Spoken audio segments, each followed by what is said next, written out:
In this box is an electric guitar that you can get for about £100, and they should be available in your local music shops.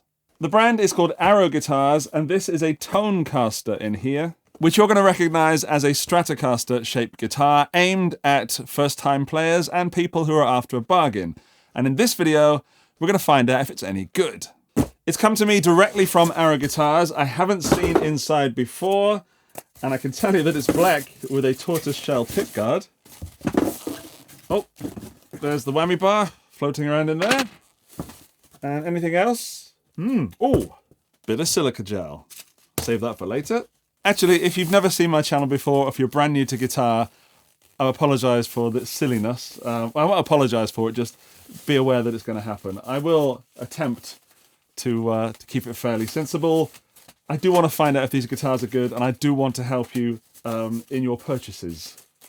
Right, there's an Allen, or two Allen keys. Let's do a headstock reveal. Or not. Right. Ooh. So, Arrow Guitars on there. Let's see if I can get the guitar out without damaging the bag. So far, the neck feels very universal, but clean and well done. Let's have a look at that body. Yes, it is black with what's called a red dark tortoiseshell pickguard. 3 single coil pickups. We've got a 1, 2, 3, 4, 5-way switch.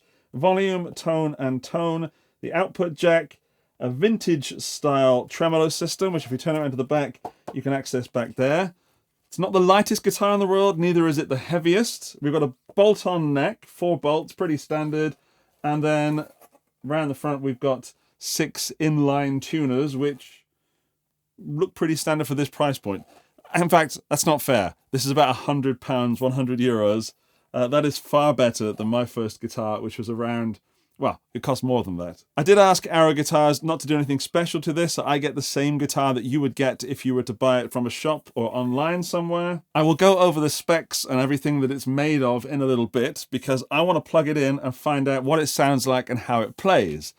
In this video, bearing in mind this is a budget guitar, I'm going to be using some budget equipment. My pedal board here is going to be adding some effects to the signal if we need it, and these are all rather affordable. As for the amps, I'm going to use my standard, which is the Fender Deluxe Reverb, which is not a budget amp, but it is the amp that I use the most, so it means I can truly judge what this guitar sounds like. But then I'm also going to put it through the Boss KATANA head, which is an affordable amplifier. So the first thing to do is to tune it up, and let's talk about the tune. Well, first thing to do is get this polystyrene off my neck. First thing is to tune it up and see how it holds tune. And I'm not going to put this in yet because I'm not going to be able to resist dive bombing it, and that's not fair at this stage. So let me plug it in and we'll tune it up. It's kind of in tune. All right, it plays lovely. Let's use the tuner just in case. So it's on, volume's up.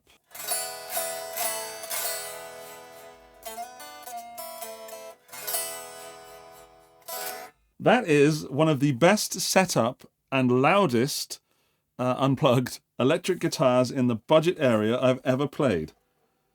I haven't gone up the top end yet, but just down there, that's extremely comfortable, and tuning experience was great.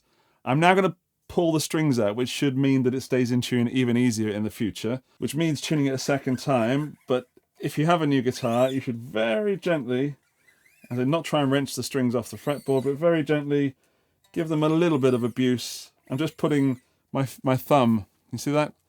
No, you can't see that. Like that. And just pulling it out ever so slightly. And then getting very gentle when I go to the thinner strings.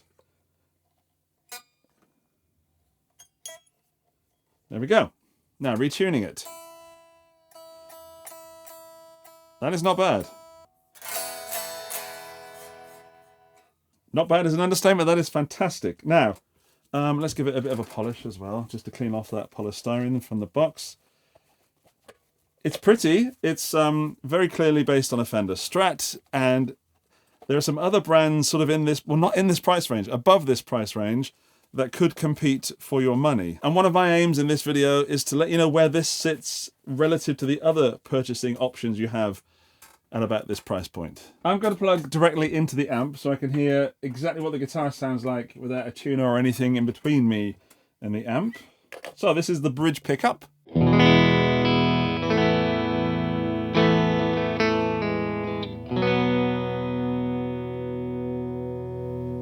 Let's try it on the other pickup settings. This is these two together, parallel. And if you don't know what that means, it's basically we have 5 onboard sounds that uses a combination of switching these 3 pickups. So position 2, we've got these two together.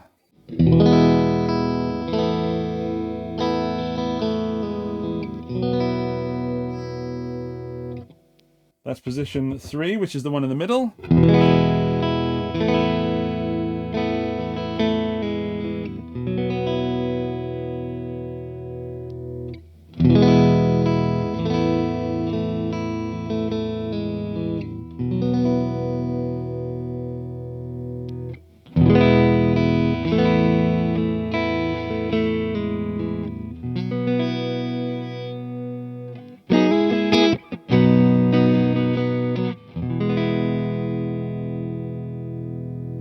So that's the 5 onboard pickup settings, and everything sounds pretty much like it should. You know, that sounds like what I recognize as a neck pickup on a Strat-style guitar, and that sounds a lot brighter, what I recognize as a bridge pickup.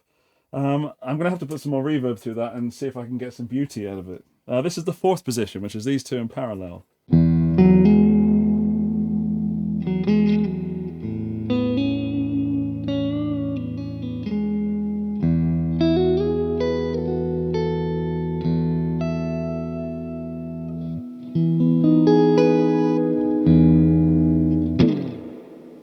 That's a great sound. However, I do want to put in this caveat that I don't think a guitar at this price point is mostly about the sounds. It has to be good to a certain level, and it has surpassed that, in my opinion.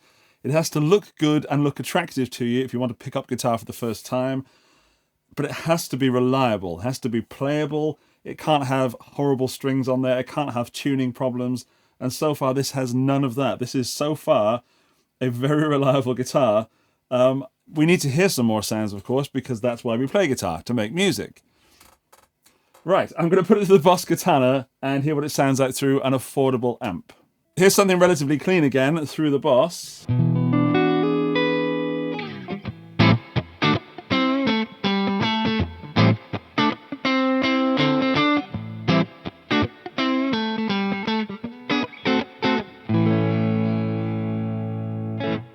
Right, let's get some drive sounds from this. Let's go for some crunch and crunch it up on the bridge pickup.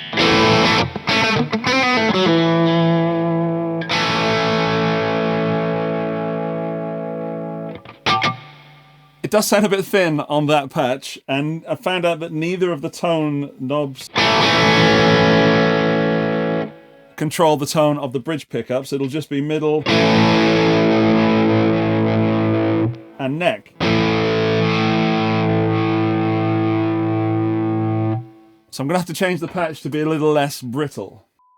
Now, I know that I said the sounds, as long as they reached a certain level of quality, were not the most important things about a guitar at this price point. That being said, I'm having issues getting some nice drivey tones on that bridge pickup. Everything's a little brittle.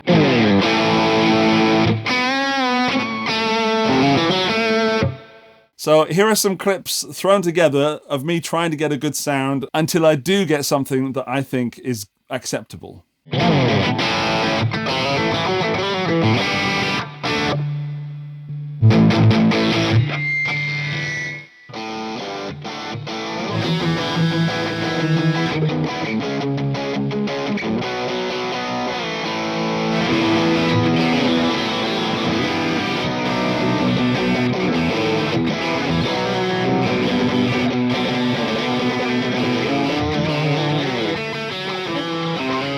Desperately want to plug this into something else, but I'm trying to use this amp so I've got something that you will possibly be able to afford, you know, the same sort of ballpark of gear. I'm really still not happy with that.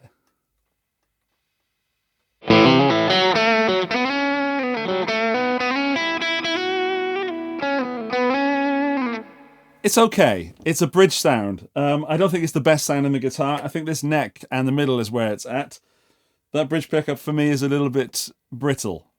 I've used that word a few times, I think. Yeah, it works, and it works well. It's €100 or £100. That being said, here's the neck.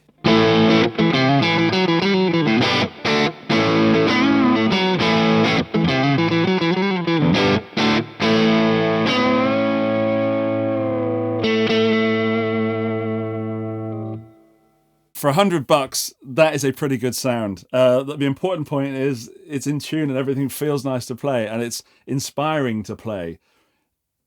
Not sold on the sounds yet. Right, let's try something a bit more higher gain, and we'll put it in drop D.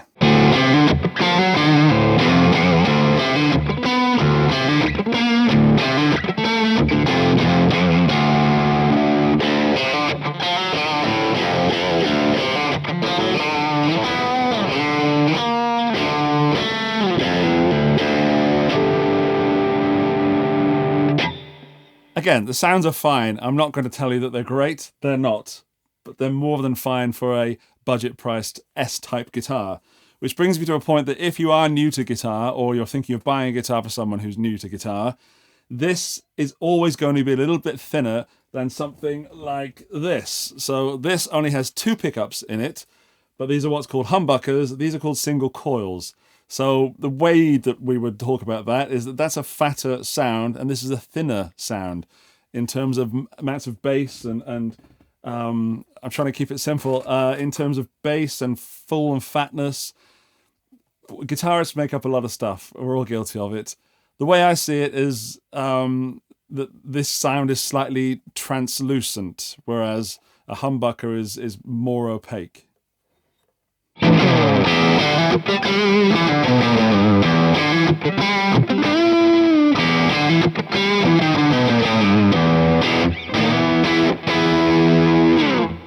Yeah, that's a great sound. I mean, come on, $100.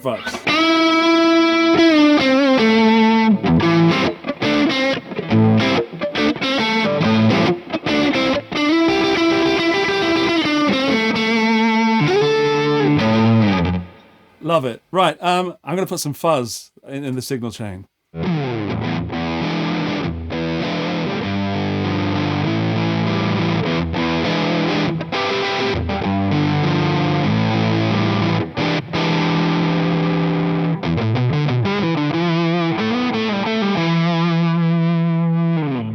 Now the bridge pickup through that sounds amazing, because when you put it on the neck pickup,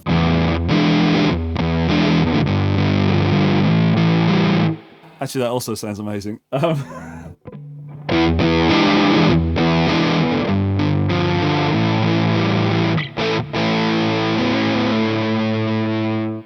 don't need pedals to start off with. You don't need effects. You probably need just an amp with a crunch and a clean channel. But I love this pedal, and it's one of the best, cheaper fuzz pedals on the market. It's the EHX OP-Amp Big Muff. I'll make sure that I put links to all the gear that I use in the video description, of course, including this guitar. That'll be in one of the first lines. I want to get a few more sounds out of it, but then we're going to have a look at the specifications and have a quick look inside, because I want to see how reliable it's going to be in the long term, and you can sometimes judge that from the quality of the electronics inside. I'm on the pushed channel of the Boss KATANA, and we'll do something that I'll switch around the pickups and all the tone settings and volume to see what we can get out of it.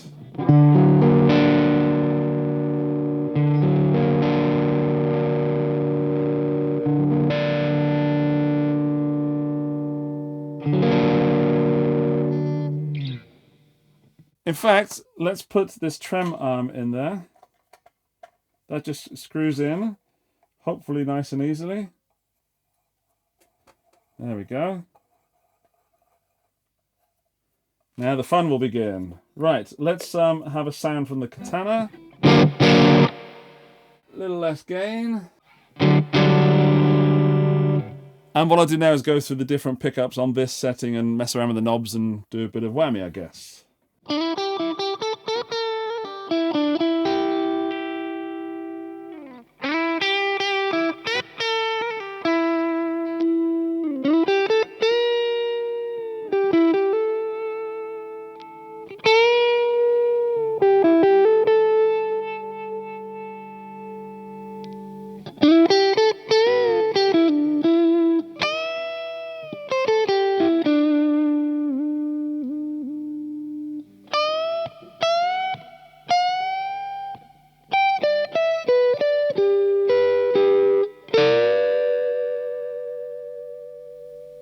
There's some fun sounds in there again.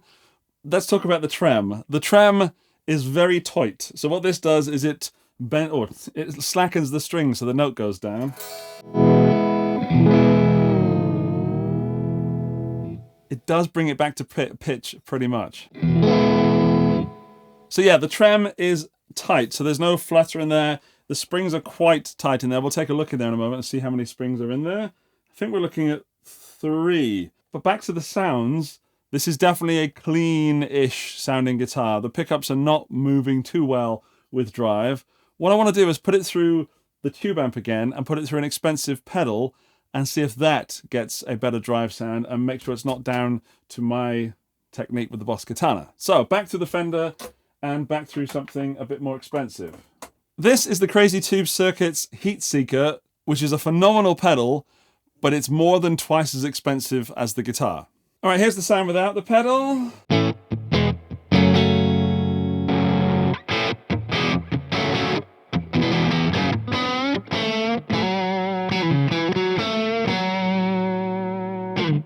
Now that sounds better, but it should, because it's a lot more money in this setup. But there's still the... Oh, it's actually the neck. It's still a thin sound from the guitar. Don't let this put you off. And I'm not over defending the guitar. It's just, for the money, everything's working as it should. That is what you should be expecting, and a little bit more. Actually, that sounds pretty good.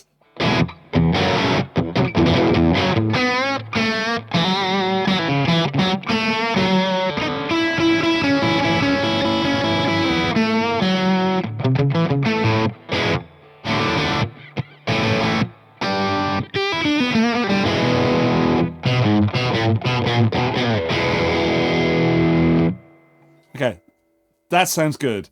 I'm a bit upset that I didn't get that sound from the Katana. I hope it's me. Sorry, Katana lovers.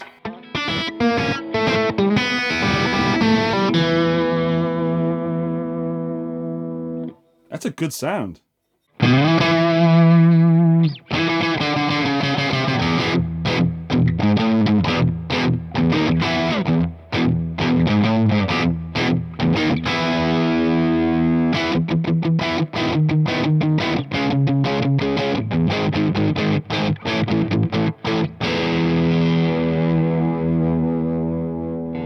I'm going to do something with the trem now that I do not recommend that you do. It's going to be a completely unfair test. And if you're looking at your first guitar, I recommend you get one that doesn't even have a trem system on them, because they can cause unbelievable amounts of frustration. But I'm going to do what's called a dive bomb.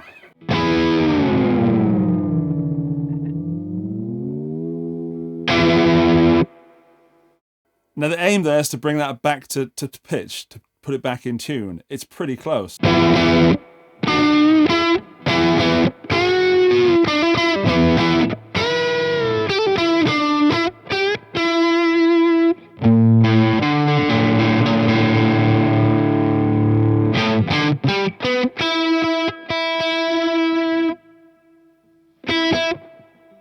That could have gone horribly wrong, and it didn't. I know it's not very musical, but I'm just trying to do a bit of a scientific test here.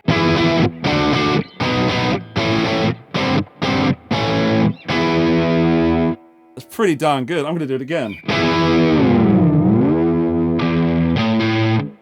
It came back to tune better then. So that means that the nut here is cut properly, which is great news. It means the tuners are holding stable. It means that everything down here is done pretty well. There's no creaking or tweaking or clicking. And it also means the strings are good, which is a big surprise on a guitar of this price point. Again, I've played guitars about the same price and slightly more expensive where the strings have been abysmal. Speaking of abysmal, this is Abyss Black. That's what they call it. I like that. Let's talk about the headstock for a moment. If you're new to guitar, that might not bother you. If you're not new to guitar, you might have an opinion about their headstock. If you do, stop it! Stop having opinions about things that don't matter at certain price points. That's perfectly good. It's functional and it's fairly pretty as well. There. I'm not over defending it now. I am just telling you not to be silly. Let's go and have a look at the inside of this guitar and see why it is so darn good. So let's have a look inside, see what makes it tick. First thing I'm going to do is, well, let's show you my new capper. it's got my name on it. There we go. Andy Ferris. There, I'm just going to loosen the strings a little bit to give us more space to get this pickguard out. Right, let's see if this is going to come out. No, it isn't, because we've got a little overlap here, so I'm going to have to take the neck off as well. In fact, as we can do a quick access, let's have a look in the back. There we go. That's pretty much what I was expecting. We've got the claw, the 3 trem springs on an angle, which is probably why it's giving it a bit more tension, and then a regular budget half-size block in there for the trem. There's also some polystyrene in there. All right, let's flip this over, and then flip it that way. It's a pretty standard neck pocket. Yeah, nothing to shout home about, nothing to complain about there. It's good. Let's get this pickguard off. And we have enough space for a humbucker in there. That's interesting. Single, single. So we're looking at ceramic pickups and a regular 5-way budget switch and regular small pots which say CE or CF on them. I can't quite see what it's saying. And then we've got the pretty standard capacitors and a good to great wiring job. Soldering looks, well, as good as it needs to be. We also need to take a look inside the jack socket because this is where things tend to fail. And I've just noticed that that screw hole is not in the right place. Right, the jack socket itself looks pretty standard for this sort of price and up to, let's say, 500 to even more than. The soldering looks okay, good, strong. The wires themselves look good. Everything's fine there. What is a little bit annoying is there's a dust in there, which means that the conditions that it was built in was not exactly clean, but the guitar itself has no issues with cleanliness. I'm just going to hoover that out a bit.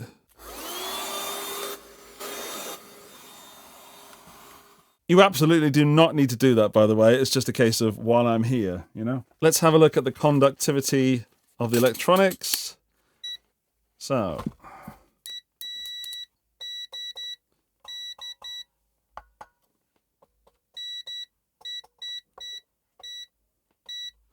Everything's great. Everything's working as it should. Right, brilliant. No complaints there at all. Inside is not shielded, but at this price point, I didn't expect it to be. One thing I have noticed is that they've missed the screw hole just there. That screw hole isn't quite where it should be, but we've got enough going on with the others to hold the whole thing in. Overall, constructed well, put together well. Let's pop it back together and I'll weigh it for you. Actually, I can see now that the pickguard is altogether too far this way. I wonder if it was like that before I took it apart. It's fine. It doesn't seem to be causing any issues. It's just that that screw hole's been missed and it is touching the bridge there. What it's not doing is affecting the neck pocket in any way, which is very important. So let's weigh this. I'm going to go for around 3.5. Oh, 3.65. Not bad, not bad. I've had heavier, I've had lighter. And as we're here... Oh no, I better do that in pounds so we don't get any complaints. That's £8 exactly. Bang on. As we're here, I'll measure the output of the pickups just because we can. So the bridge is coming in at 5.5. The middle is coming in at 5.2. And the neck seemed louder. 5.1. Okay, it's just my ears. These two together in parallel, 2.6. And 3-ish, 2.7 for those two. Finally, I want to show you the fret ends because this is extremely important. I felt nothing problematic. I'm getting nothing problematic. There are no...